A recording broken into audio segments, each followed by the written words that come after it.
Hi hello வணக்கம். Welcome to Geethu K காட்டோட பயணிக்கிற அனைவருக்கும் ஒடிதான ஒரு பகல் நேர வணக்கம். இன்னைக்கு என்ன அப்படின்னு பார்த்தீங்கன்னா, ஒரு கவலைக்குரிய ஒரு விடயம்தான், சுகமான ஒரு விடயம்தான். ஆனாலும் என்ன பண்ண, இதுவும் கடந்து போகும். என்ன அப்படின்னு கேட்டால், எங்கள் கூட இருந்த ஒரு பொண்ணு, அதாவது நாங்கள் அவளை நேரடியாக நாங்கள் பார்த்ததே கிடையாது. இந்த மாதிரி தான் சோஷியல் மீடியாவில் பார்த்து பேசி ஒரு குரூப், வாட்ஸ்அப் குரூப் ஒன்று ஆரம்பித்து அவங்களோட நாங்கள் இருந்தோம். அந்த பொண்ணு சூசைட் பண்ணி இப்போது 1 வருடம், சரியாக 1 வருடம்.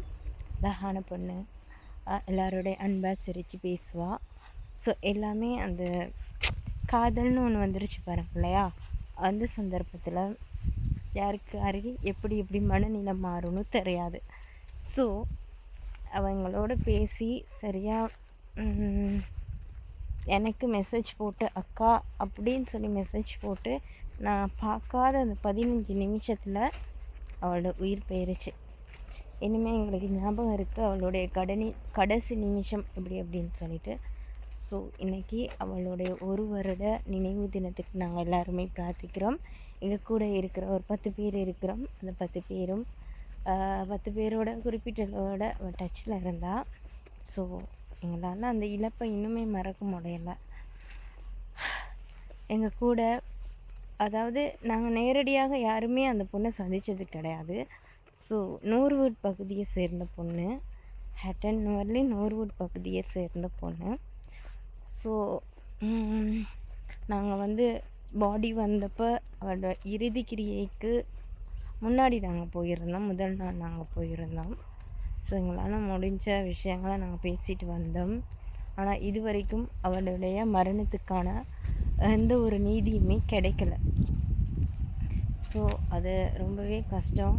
இடையில கூட அவங்க ஃபேமிலி என்னோட பேசியிருந்தாங்க, இனிமேல் டெத் சர்டிஃபிகேட் கூட எங்களால் வாங்க முடியாமல் போயிட்டுருக்கு அப்படின்னு சொல்லிட்டு. பட் ஆரம்பத்திலே நாங்கள் சொன்னோம், இதை பண்ணுங்கள் அதை பண்ணுங்கன்னு அவங்க கேட்கவே இல்லை.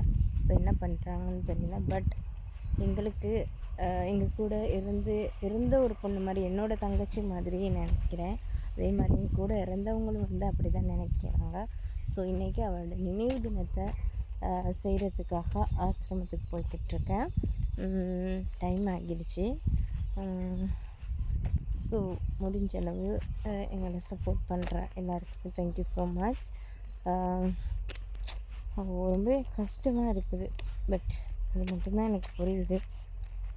இனிமேல் வந்துட்டு போய்கிட்டே இருக்கிறா, அதுதான் தாங்க முடியலை. ஸோ எல்லாருமே பிரார்த்திக்கிறோம் அவளை ஆத்மா சாந்திக்காக. ஸ்டெல்லா அவரோட பேர்